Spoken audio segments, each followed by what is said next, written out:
Katia kei te whānau, nau mai haere mai ki tō tātou pakihi roki. On Kaupapa, and our kaupapa today is my kazi over here, Ahurei. Pakeke tahi mai ai māua, pakeke mai māua I te ao o ngā atua Māori. Iau ka pakeke haere, ka māramau ki te ritenga kore o tēnei kaupapa.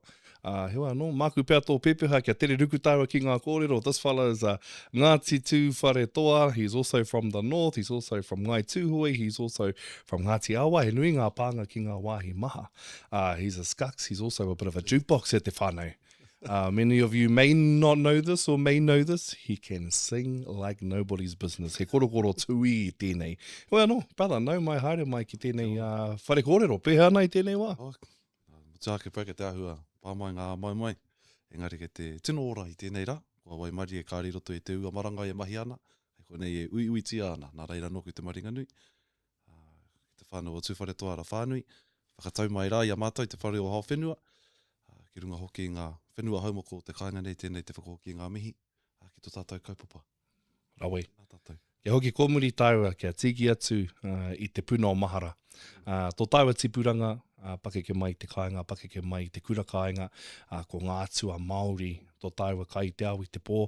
Iau ka pakeke ka māramau ki te waimarietanga, I tau mai ki runga I a tāua, I te manawa nui pēr wa tātou pakeke I tērā wā, te hoka I tēnei huarahi hangarereke ki wāhi ke atu, ki whānau ke atu, ki kura ke atu.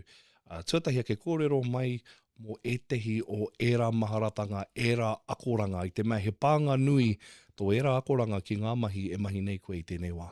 Tino. I te wā e pakake. Tahi mai nei tāua I te wā kāinga, ngā rekereke o ngā maunga nei, o ka karamea. Kāre he tino rereketanga I roto I ngā mahi o te ngahere, ki ngā mahi I mahi nei tātou I te mea haere ngā au erua. Me ngari I a tāua e whakaakoti ana ki ngā karakia, koe ra ki ngā mei tino whakatūhono I au ki ngā mahi o te whenua. Ngare ka te tino maharau I ngā wā ka rimara I te kura ne, ka haere ki te kura engari te ahua nei, te nuinga ki atu o ngā wiki I whitu rā ke te kura I te mea ka mutu te kura I te praere, ka uru tōtika ki ngā wānanga I taua wā ko ngā wānanga o tūwhare toa, ngā wānanga ahorangi anō hoki, engari ko taku hia I te waka tai ki te mutu ngā wiki, ko te putake ki te ngahere mahi ai. Aru poaka, aru tia hātu rānei, tiki mai ngā wahi mō ngā tātou pākeki, engari te nuinga ki o ngā wai wānanga tātou. Nā reira, taku mō neke pēr I te kaumarua tau pēr, te roa I āta whakaakona ki ngā kōrero o atua. Engari, ko aku wāwai karore, I pēra ngeki ki te tūhonoa I ngā kōrero o te ao o atua ki ngā mahi o te whenua. Koera pēr te rerekētanga nui kia koe ki wetehi atu o tāua tuakana teina karanga maha I hi koe I te ngahere. He hia nou te haere ki te ngahere, ki te puehi, kia tūhono hia ngā kōrero o te kauwairunga ki te kauwairaro. Kia kaua e noho noa hei kupu ki te waha, engari ke he wheako ki roto tonu I a koe. Ko ai wetehi o era tangata I haere mai ki te tiki I a koe, e pai ai tō haere ki roto ki te ngahere, hei whera haere, hei parore haere I ngā tini āhuatanga o te Waotunu I a tāne.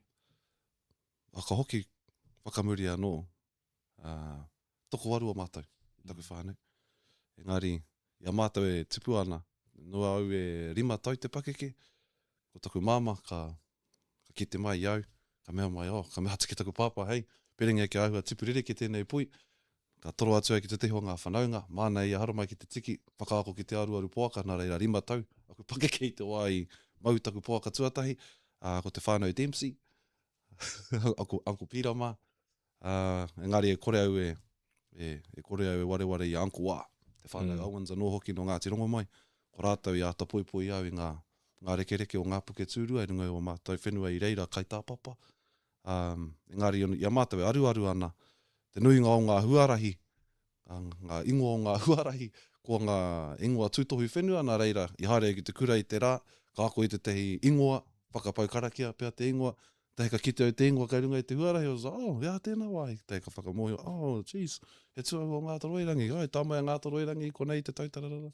I pēnā tino whakatūno au ngā kōrero tuku iho ki ngā mahi o te whenua. I pēnā, I runga hoki ngā mōhiotanga o ngā whānau maha I āta whakaako mai au. I au e tamariki tonu ana. Mou, ka rongoa ki au ki nei kōrero e whakaaro ana hau I te kite koe ngā taha e rua. I te kite koe I te whakawhenuatanga, I te kite hoki koe I ngā kōrero tuku iho. Mātau, I te ako noiho mātau ki ngā kōrero tuku iho. Kaua ko te noiho, ngari te ako mātau ki te rātaho ngā kōrero, o te whakatīnana pēr o etahi he rereke. Engari I pēhea tērā mō I roto I te hanga o tētahi whānau nui, te toko waru I tō whānau, ka tahi ngā karanga tahi, ngā karanga rua, ngā karanga toru, ngā whanaunga. I rereke tō kite I te ao ki wetahi atu. I pēhea tērā mō. Tūno pai tēnā pātai. Got you thinking, eh? Yeah.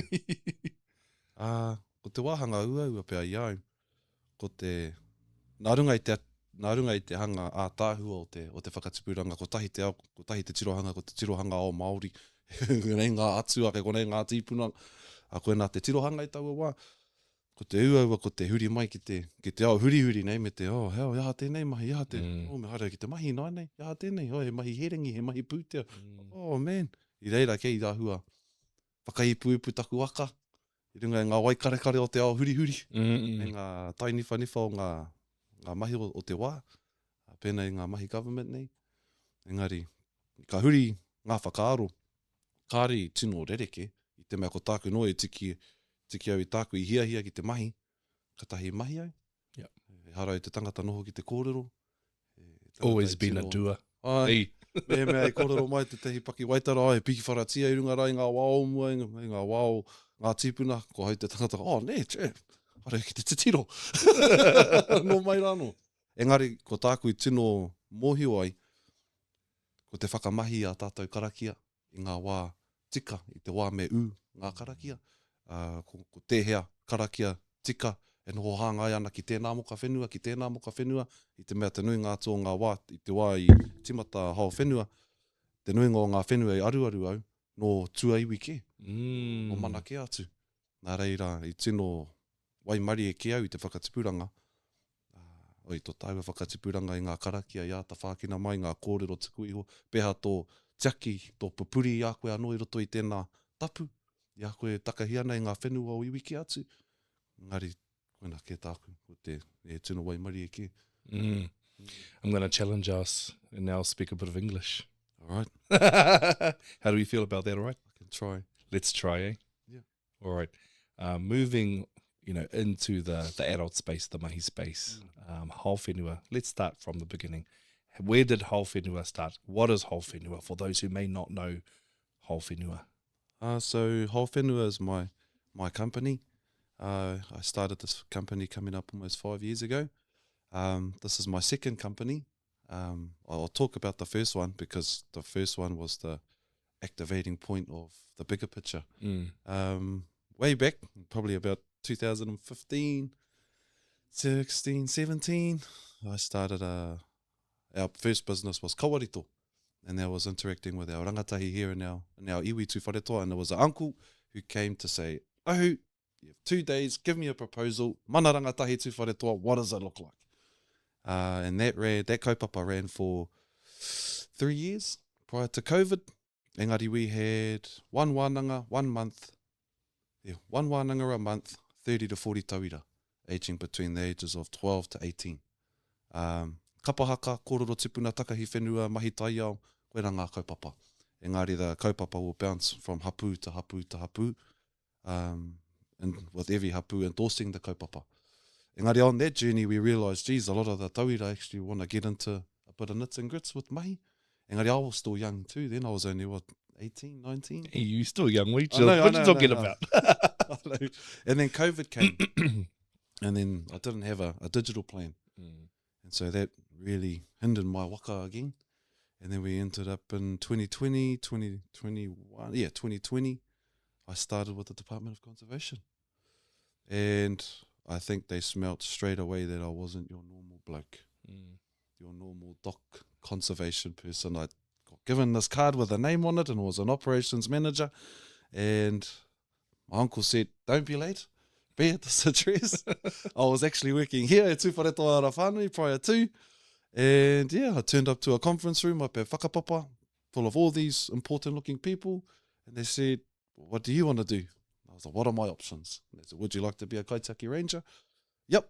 And then I saw a whakaahua in that very conference room of my tipuna, or the taiwa tipuna of Horonuku. I knew straight away I'm supposed to be here. And I started my journey there in the conservation space officially as an operator. What did you learn in your time there that you've carried over into Haowhenua?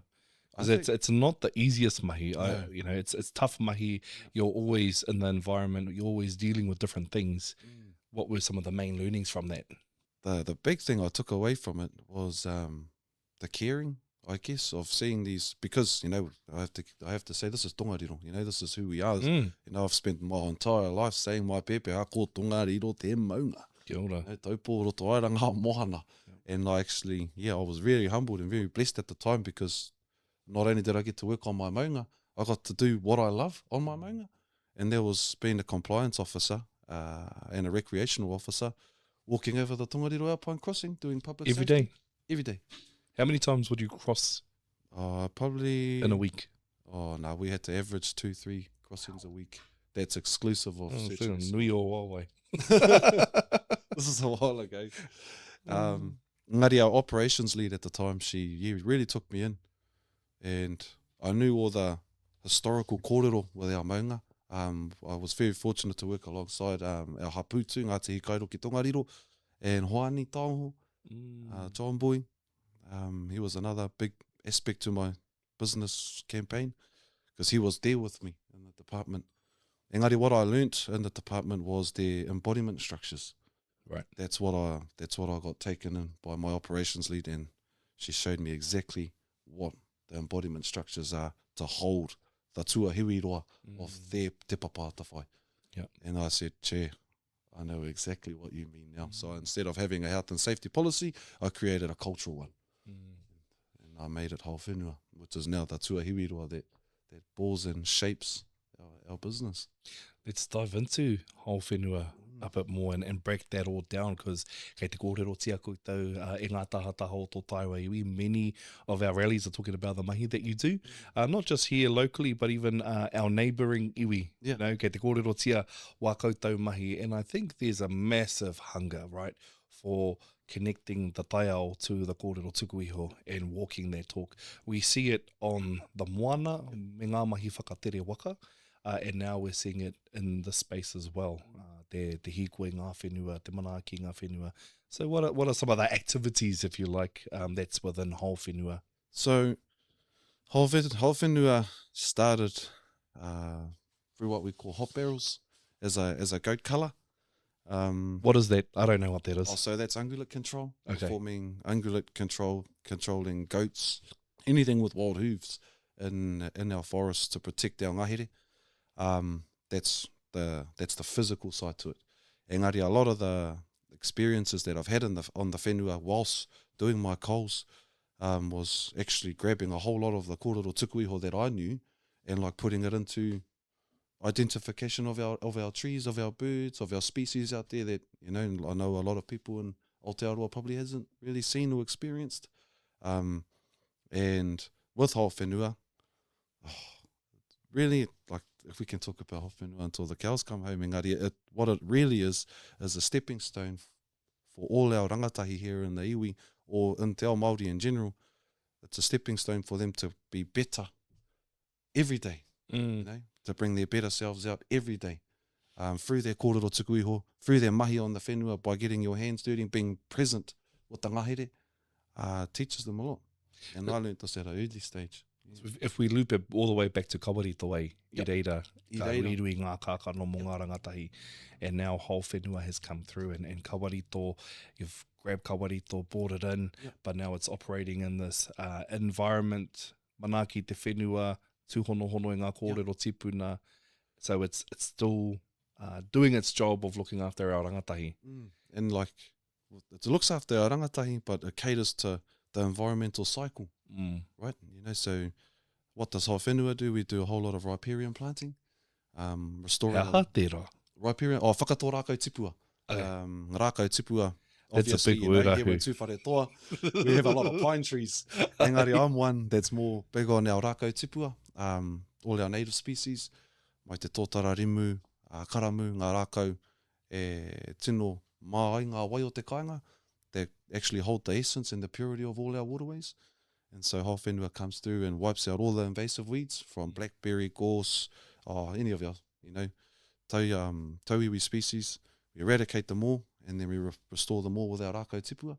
Engari, there's a whole lot of methodologies within that, whole lot of learnings in it, like testing your waterways, making sure your aquamarine life and everything is all certified to be able to get the right tree, to create the right shade at the right place at the right time for their right ecosystem. It's a big cycle. And then once the tree's in the ground, we come through and we perform all the ungulate control, which is the goat control, deer control, pig control that comes to eat our trees. Wow. Yeah. I'm going to rewind it a little bit. Te hoki atu ki ngā rangatahi, he tokohia ngā ringaringa, ngā wāwai kei Haowhenua i tēnei wā. E hapai ana i nei mahi? I tēnei wā, te kaumārua o mātou. Wow. Te kaumārua o mātou, kei roto i te whānau o Haowhenua, and our oldest is 65, and our youngest has just turned 17. Yeah. How does that feel, having a team to cover all of these spaces that you've talked about? What does that mean to you, to Haowhenua?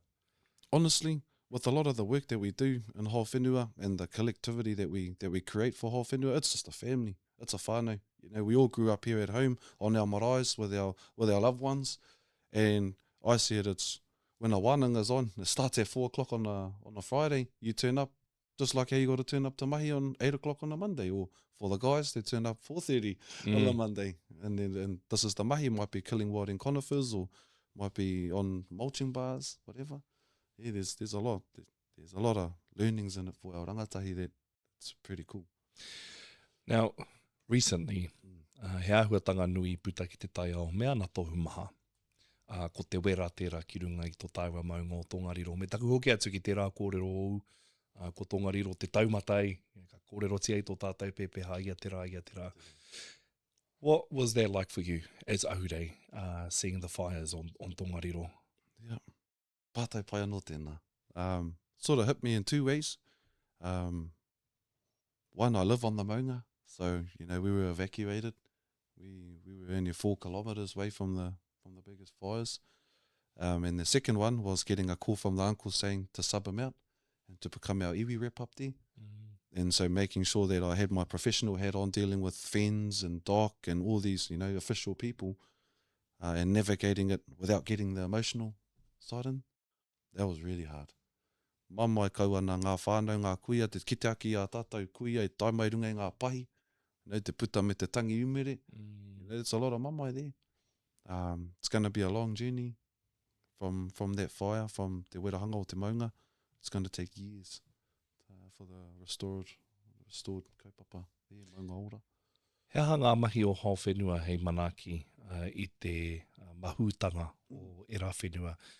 Because there is still mahi there that needs to be done to make sure that the new tipu come through. Yeah. And what does that look like in terms of care for the maunga? For Haowhenua, I can't speak about anyone else. Engari, specifically for Haowhenua, there's the physical side to it. So, you know, it's looking after the whenua in the sense of getting rid of the gorse seeds and the broom seeds, the shooting of the rabbits, the deer, to make sure that all the new gen comes through. Engari, he wāhanga anō kei reira, ko te tiaki, te mauri o te maunga, me ngā karakia, you know, it's the ceremony that goes with it. And it's making sure that every part that we go on our maunga, if it was to be just pulling weeds or shooting the deer or shooting the rabbits or whatever, it's making sure that you're doing the ceremonial practice as well to look after te taha wairo o tō tātou maunga. So it really gives it that purity, that purification. It's haere tahi ngā mea e rua i ngā wā katoa. O te marae ngaro ana ke mohi ana nā te ahei wera i tō tātou maunga, engari he wā tōna ka tau mai pia tērā māramatanga ki runga i a tātou. Kei te kōrero anamata hauina nei, ne? Heha o moemoea, o hia mō te kaupapa nei a Haowhenua, hei ngā tau ke mua i a tāua i a tātou. Ko taku tino ko maingo mō Haowhenua kia noho mai hei tuāpapa matua anō nei he papa atawhai. as another dock department. I te mea kua hau te tahi, mehe mea I tupu mai roto I te whare o I te taha aho matua, te taha o tipuna o atua anō hoki, ahua taumaha, eh? It's like going from the total opposite of what you were raised in, straight across to the other side, which is government and governance and all. It's a hard space, bro. Engari, I would really like Haowhenua to be the platform for a lot of our rangatahi in that transition between our Māori world and aligning with the Western science of it. And I believe it's possible. Haowhenua is a great example of it being possible, and it's making sure that our whānau are protected when they go into these real heavy governance spaces and they don't get bombarded with the technical Western science of it, and they can still come on board and do their own thing as their own person, individual, doing what they're doing, whatever their path is in life.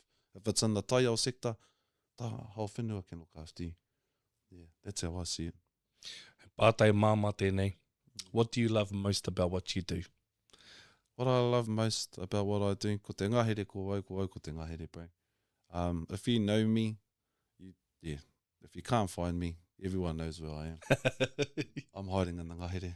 Yeah. I'm walking my mountains, I'm walking my waterways, and I love it more now because I get to do it with my whānau, my beautiful partner, my sons. They followed in my footsteps big time. Ko tahi te mahi he aruaru. Koia, e mohio pai ana hoki te iwi. If you haven't seen Ahurei for a couple of weeks and he's been in the bush, get your freezers ready. Hey, get your marae freezers ready. Te mea kare kore ka tamai ngā miti, kua patua ki ngā marae. He wano.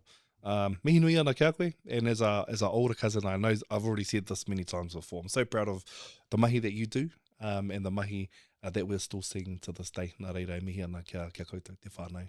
Manaki ana I tēnei taha o te taia o kamutu o te iwi. Nā reira, mihi ana kia koe. That's our On Kaupapa Podcast for today with our whanau Ahurei. And I'm sure there'll be many more kōrero to come in the near future. Nā reira, huri noa tēnā rā tātou katoa.